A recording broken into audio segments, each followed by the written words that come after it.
Thank you so much, Beth, for that great introduction.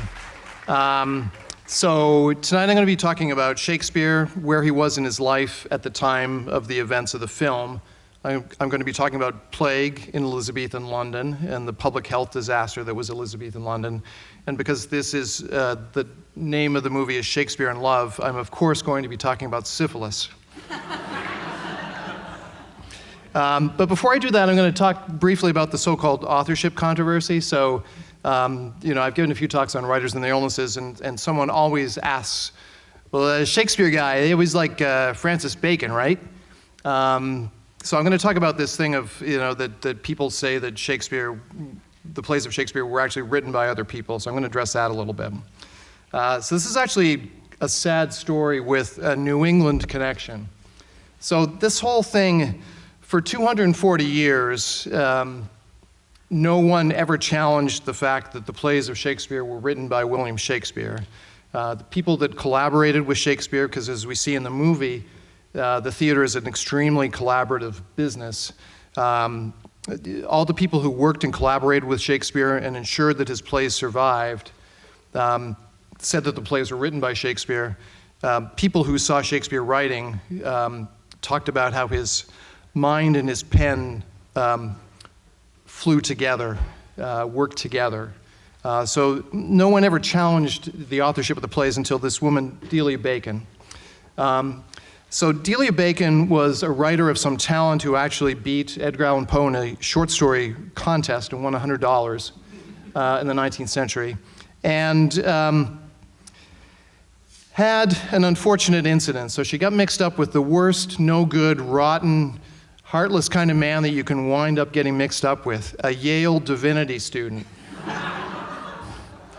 So this guy's name was Alexander McWhirter, and he and Delia were spending a lot of time together, time alone in her lodgings and traveling together, which was very irregular in 1845.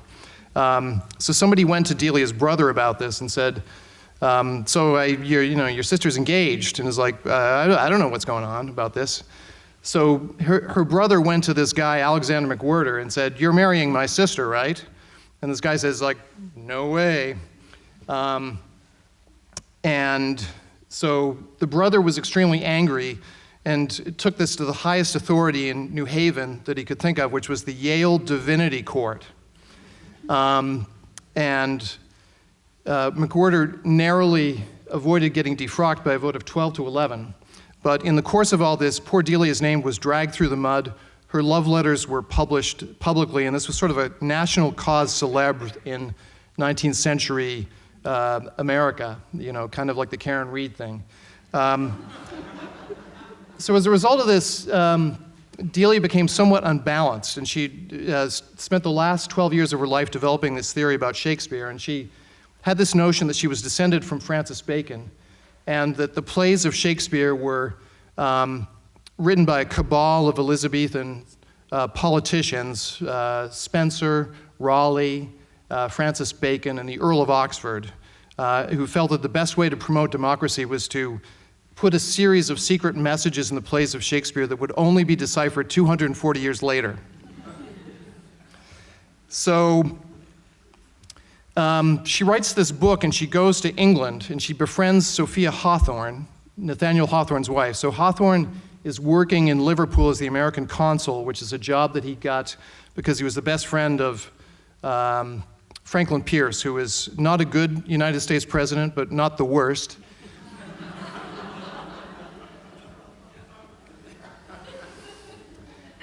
And Hawthorne had a good racket in Liverpool because every American ship that came in and out of Liverpool, which was the busiest port in the world at that time, he got $2. But he also was a very reticent, shy man, and he had to deal with a lot of things, such as his wife telling him that he had to get Delia Bacon's book published. So he wrote a preface to this book under protest, it seems, and if you read his preface, it says stuff like, he doesn't say that he believes it or he thinks that the ideas are good. He says it's remarkable, original, things of that nature. And so this book gets published through Hawthorne's intercession. And people are like, well, Hawthorne wrote the preface. He's a smart guy. There must be something to all this. So this idea that writing is, that Shakespeare was this bumpkin and he was incapable of writing the plays, So Shakespeare was very typical of Elizabethan writers in his social background. So all the people who wrote for the Elizabethan theater were from the rising English middle class. So these were all people that went to grammar schools as Shakespeare did. Shakespeare was the son of a glover, and his father was also kind of a bit of a hustler. We'll get into that in a minute. Marlowe, who is a character in the play. So Marlowe is the guy who establishes the English blank verse play as a major art form. He's the son of a shoemaker. And in the movie, he has this fun kind of big brother relationship with Shakespeare where he doesn't really regard Shakespeare as a serious threat, and he kind of mentors him. Webster is also a character in the play. He's this nasty boy who plays with rats and is kind of an informer. Webster grows up to write nasty plays like The Duchess of Malfi that are very bloodthirsty. Ben Jonson had probably less education than Shakespeare and was the stepson of a bricklayer. So you look at this, and some of these people went to university. Most of them did not, as Shakespeare did not. Most of them had a solid grammar school education, which would be 6 or 7 years where they would learn some Latin, maybe a little Greek, and do a lot of rote learning.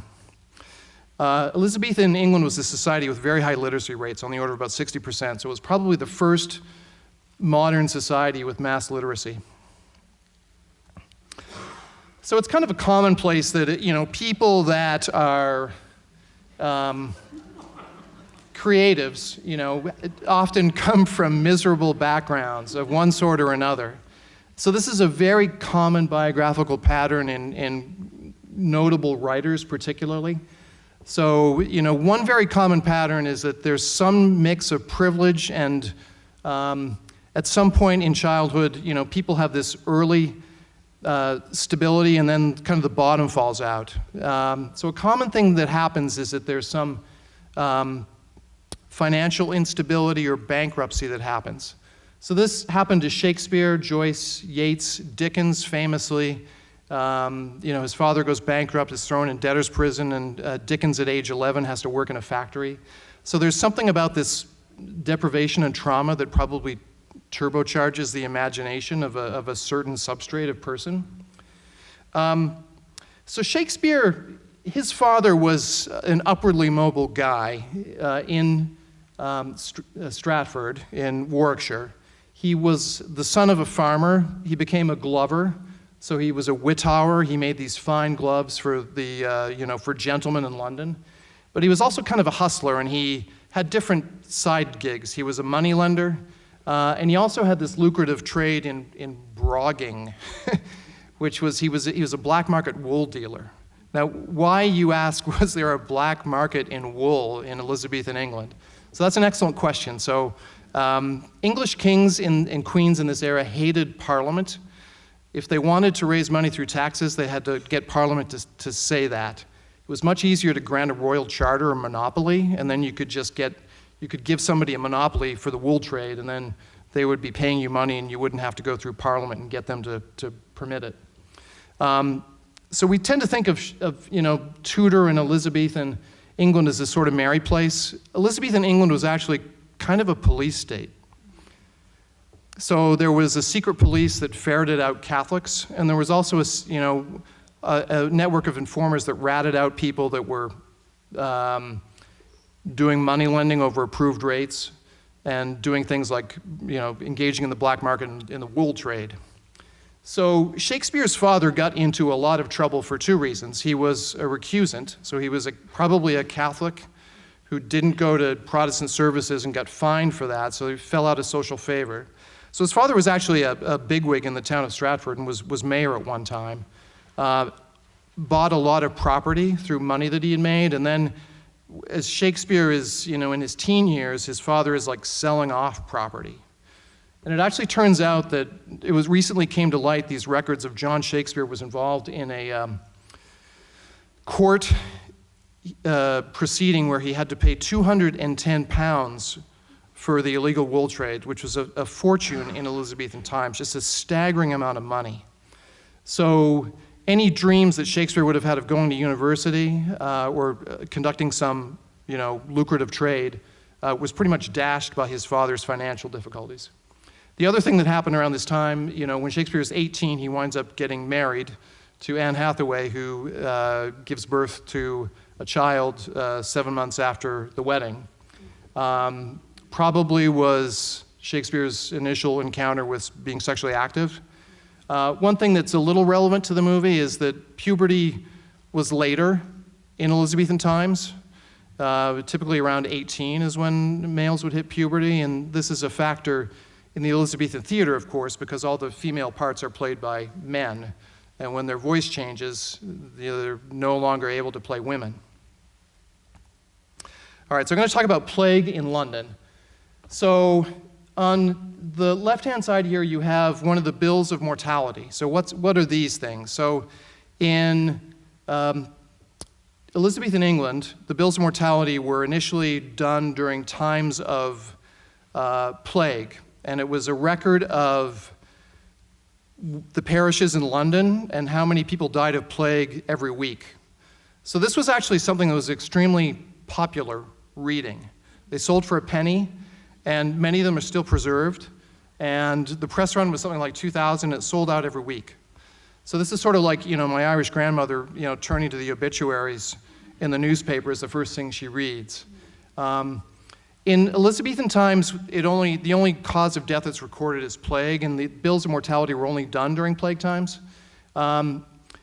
We can see so this is from the 1660s, I believe. So the plague deaths in this week alone are 4,237 during this plague outbreak.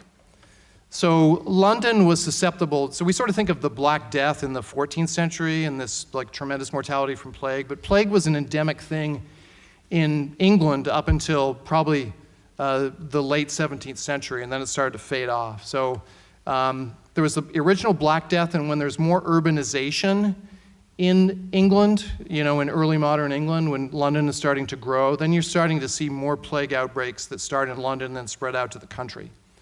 And some of that is probably because there's lots of rats. The other thing is that you can get plague from the bite of rat fleas. You can also get it from people that have plague pneumonia. And so we see that poor neighborhoods where there's a lot of crowding are particularly susceptible to plague. This is a book written by John Graunt, who is the first demographer. So John Graunt was a haberdasher. In England, that means somebody who sold notions, sewing supplies, and that kind of thing. He was not a scientist, but he became fascinated by the bills of mortality. And he totaled up all the births and deaths in London over several years, and he made this discovery that London was a population sink. So more people died in London every year than were born in London. And yet London still continued to grow. So, that tells you a couple things. So, people moved to London from, there were this excess population in the country that needed employment. They went to London, and many of them got sick and died. And particularly in, Shakespeare's time, one of the big causes was plague. And this was true of London and Paris and most early modern cities up until about 1800. It's only after about 1800 where you start to get some better living conditions and sewage that the birth rate in the cities makes them self-sustaining. They're not reliable on this excess population from the countryside coming in every year. So plague searchers. So Elizabethan England had a fairly robust and pretty harsh infection control regimen that would, all the people that complain that they have to wear a mask, I don't think they would have done very well in Elizabethan England. So every parish had plague searchers, or searchers they were called. And these were typically older women. Every parish would typically have a couple of them. They were not popular. What they would do is anytime somebody died, they would go into the house, look at the corpse, and basically see what the person died of, with the major distinction being, did this person die of plague or not? And if someone died of plague, then that house would be put under quarantine. So the constable would put a padlock on the door. No one was allowed to leave. They would put a red cross on the door and paint, "Lord have mercy upon us." And you wouldn't be able to leave the house to get food. You would be dependent on people bringing food to you. There were instances in Shakespeare's time in the 1590s of people starving to death under quarantine. They were locked in the house, couldn't get out, couldn't get food. Now, if you were a wealthy person in London, these rules might not apply to you. You might be allowed to go to your nice house in the country. You might not have to stay in quarantine. There were also cases where, like a servant would die of plague in a rich house, and they would bribe the searcher to say that the cause of death was something else. Or somebody would get sick with plague, and they would, rather than quarantine the house, they would lock the servant up in an outbuilding, on the property. So this is, plague is a major issue sort of percolating in the background of the movie. It's also a major plot point in Romeo and Juliet. So Friar Lawrence comes up with this elaborate scheme that the way that Romeo and Juliet are going to be away is that Juliet is going to take this drug and it will make her appear to be dead. And then when she comes back to life, she and Romeo will be able to go off together and everything will end happily ever after. The only thing that could possibly go wrong in this plan is that Romeo is not aware that Juliet's not actually dead. So Friar Lawrence says to Friar John, this Romeo, this emo kid, this really impulsive kid, I need you to take a really important message to him. Can you do that? And Friar John, yeah, sure. So then Friar John shows up in Act 5, and he runs into Friar Lawrence, and Friar Lawrence is like, hey, you got that really important message to Romeo, and Friar John is, actually, I was here visiting this sick person, and finding him, the searchers of the town, so these are the plague searchers that we talked about, suspecting we were both in a house where the infectious pestilence did reign, sealed up the doors and would not let us forth. So my speed to Mantua there was stayed. So the whole thing falls through because poor Friar John gets locked up and quarantined by the searchers. They don't get into this in the movie. They just say, oh, Romeo didn't get the message, but this is actually why. So this is a map of London. This is the Thames River here in the middle. So this is, north of the Thames, south.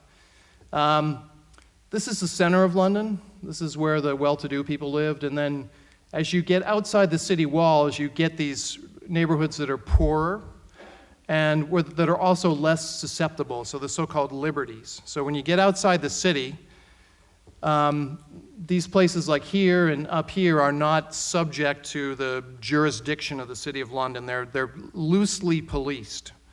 So what does this have to do with Shakespeare? So the theater district, so the theaters were tremendously popular in Shakespeare's time. This was the popular entertainment of the people. So the theaters are up here in Shoreditch, okay? And down here in Bankside and Southwark.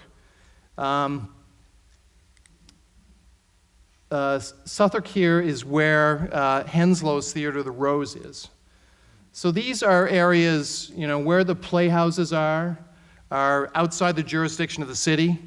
There's sex workers, there's taverns, there's bear baiting, there's bull baiting, and there's also a lot of poverty. So this map is a map that was done of the plague mortality in the 1666 outbreak of plague.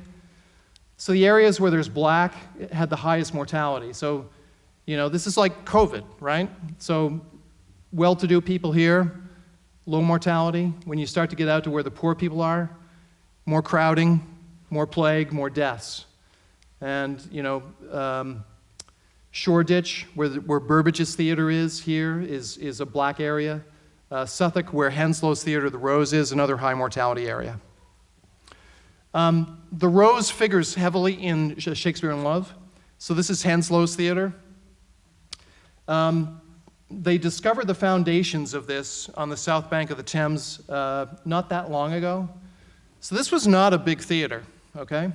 The internal diameter is 47 feet. The external diameter is 72 feet.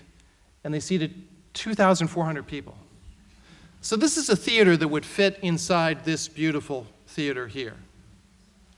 So one of the things that is true to life in this play, or in this movie, is that the master of the revels closes the theaters when there's a plague outbreak. And, you know, we sort of think, well, that seems like overkill, but actually if you're cramming 2,000 people during this like little tiny box during the time of plague, like probably not a good idea. Just a fun little afterthought, the actual theater in the movie, the model of the Rose was acquired by Judi Dench, and she gave it to some town, which is keeping it in a warehouse, but may at some point erect it as an actual playhouse. All right, lastly, and I'll go through this fairly quickly so we can get to the movie, I'm going to talk about syphilis in Elizabethan England. So Shakespeare was a guy that had a reputation, you know, as kind of a guy who got a lot of action. So this is a famous anecdote about Burbage, the actor who played Hamlet in all these famous roles. This is a diary entry of a lawyer from 1602. Basically, the gist of the story is that there's some fan of Burbage arranges to meet him after the play. And, you know, Burbage says, well, you know, the woman says, when you knock on the door, say that you're Richard III, and that way we'll know it's you. So Shakespeare's listening, and he hears this, and he's like, well, you know, I should get in on this. And so he shows up and convinces the woman that you shouldn't, that Burbage guy, I'm the guy that writes the actual plays, and you should be with me. So Burbage shows up, and he's knocking on the door. It's Richard III, the Richard III, and you know, Shakespeare yells down out of the window, supposedly, William the Conqueror came before Richard III. So I don't know if this actually happened. You know, it's maybe one of those stories like people tell that, you know, about Winston Churchill, supposedly things that he said and did. But it indicates that Shakespeare, you know, at least the popular reputation of him was a guy who was not the most faithful husband. I'll say a few words about clinical syphilis in the works of Shakespeare. So Shakespeare has a ton of references to syphilis. And it's really striking if you read Marlowe or Johnson, like, this stuff isn't in these plays. This was something that was peculiar to Shakespeare. So syphilis, the primary syphilis causes this sore. Shakespeare talks about cankers and embossed sores. Typical findings of secondary syphilis, this rash in the palm, he calls lime kilns in the palm. Osteitis or bone disease is fairly common in syphilis. One of the things he calls syphilis is the incurable bone ache. Eye involvement is common in syphilis. He talks about raw eyes, and he talks about condyloma dilata, or piles, is a frequent joke on characters that are supposedly syphilitic in Shakespeare plays. Tertiary syphilis causes this optic neuritis, and at one point Shakespeare writes about a sex worker who has almost worn her eyes out in the service, which is probably a reference to that. One joke that Shakespeare makes repeatedly in the plays is this pun on French crowns. So a French crown was a gold coin, but it was also a reference to baldness from the French pox or syphilis. And whenever I read these things, I wonder if this is Shakespeare is kind of, you know, making a joke at his own expense. Gummatous syphilis is probably the only major manifestation of syphilis that I haven't seen. It's really quite rare now, hardly seen ever at all, but was more common in earlier times, maybe because of nutritional factors or whatever. So these are destructive lesions of skin, cartilage, and bone. One of the classic ones is nasal bridge deformities. And there's a reference to this in Hamlet that I think many people don't recognize as a reference to syphilis, which is we have many pocky corpses nowadays that will scarce hold the laying in. So these patients with syphilis, with gummatous lesions, you know, their corpses would almost be rotten before they die. So syphilis in Elizabethan times was treated with two things. One is mercury, which was not effective. The other thing that was done is this hot tub treatment. So there was something like a sauna. They would put patients in a tub. Sometimes they might be sealed in. They would put heated rocks in there, and it was basically designed to raise the patient's body temperature. So it was noted very early on when syphilis struck Europe In the 1530s, a Spanish physician realized that, if patients were heated or if they got sick with something else and got a high fever, often their syphilis would get better. So these are fever cabinets that were used. The patient would literally be sealed in these things for some of them. So the Elizabethan treatment for syphilis, this sounds crazy, but it actually probably worked. So mercury, as I was saying, did not work. It turns out the Treponema pallidum, the bacterium that causes syphilis, lacks these things called heat shock proteins, making it very vulnerable to heat. And the only psychiatrist who ever won the Nobel Prize was this fellow named Wagner Yareg. And he came up with a brilliant idea that, if I infect patients with syphilis with malaria and give them high fever, maybe that will fix the syphilis. So he tried it, and it actually worked. So these patients that had neurosyphilis specifically and were in institutions, their disease stabilized when he treated them, and only 9% of them died of malaria. So that was cool. So in the 1940s, it was, by the 1940s, people were like, hey, maybe there's a way to heat people up that's not malaria. So they tried all these things, and General Electric actually made these fever cabinets that were essentially like microwave ovens that you put a patient in. I'm not kidding, this is a real thing. This is an early 20th century fever cabinet for syphilis, which looks like it's powered by steam or something. I'm not sure exactly what is used here to heat this up. It might be gas. All right, lastly, I'm quickly going to talk about Shakespeare. So there's a running joke in the movie about Shakespeare's handwriting. And the genesis of this joke is that we have about 7 specimens of Shakespeare's signature, and none of them look at all like each other.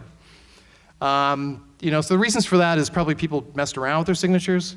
Maybe people didn't sign their names that much, so there was no chance to establish any consistency. But one of the interesting things is that Shakespeare's handwriting got worse with time, and you're like, yeah, whatever, like everybody's handwriting gets worse with time. So this is the last signature that we have of Shakespeare. So probably what you're seeing here is there's a notary. This is Shakespeare's will. And this is the notary who wrote this, by me, William. And then Shakespeare just had to write the Shakespeare at the end. And see how shaky that is? And this is an early sample of Shakespeare's handwriting that's from a surviving manuscript of a play called Sir Thomas More. And he has this beautiful flowing script. And then at the end of his life, when he's in his early 50s, he can barely write. All right, so I told you Delia Bacon's terrible Shakespeare theory. So here's my terrible Shakespeare theory. So did Shakespeare have mercury poisoning? Was he treated for syphilis? Did he get mercury as part of this treatment for syphilis and develop a mercurial tremor, explaining his crappy handwriting? There's a triad of mercury poisoning from the classic literature. So this is derived from the literature on occupational diseases of hatters. So you've heard the expression mad as a hatter. So mercury was used to make beaver pelts into nice, smooth, gorgeous, glossy hats. So hatters all developed mercury poisoning sooner or later. And they would get an intention tremor. They would get, I didn't talk about it, but one of the things that mercury would do is cause hypersalivation and gum disease. So they would get gingivitis. And they would get erethism, which is this social embarrassment, timidity. And it was said of Shakespeare in his older years that he was not a company keeper, that he became rather antisocial when he got older. So thank you so much for your attention, and enjoy the movie, and thank you all so much for coming out.